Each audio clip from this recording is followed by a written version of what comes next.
Welcome to VBG news. ఈ రోజు filmy updates అంటే ఇప్పుడు చూద్దాం. మెగా హీరో సాయి ధరమ్ తేజ్ హీరోగా కిషోర్ తిరుమల దర్శకత్వంలో వస్తున్న సినిమా చిత్రలహరి. మైత్రి మూవీ మేకర్స్ నిర్మిస్తున్న ఈ సినిమాలో కళ్యాణి ప్రియదర్శన్, నివేతా పేతురాజులు హీరోయిన్లుగా నటిస్తున్నారు. సునీల్ కూడా ఈ సినిమాలో ఒక కీలక పాత్ర పోషిస్తున్నాడు. Chitralahari cinema pre release event date fix అయింది. ఉగాది రోజున అంటే ఏప్రిల్ 6వ తేదీన ఈ ఈవెంట్ జరుగుతుంది. ఈ ఈవెంట్ ను భారీ ఎత్తున నిర్వహించేందుకు ప్లాన్ చేస్తున్నారు.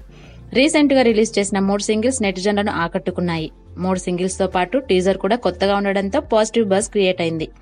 ఈ పాజిటివ్ బజ్ ను కంటిన్యూ చేసేందుకు ఈవెంట్ తో పాటు భారీ ప్రమోషన్స్ చేసేందుకు యూనిట్ రెడీ అవుతుంది.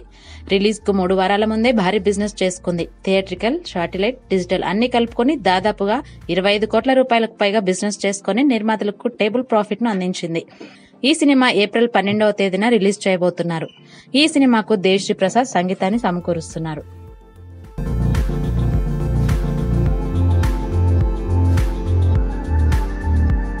For more filmy updates, keep watching VBG News.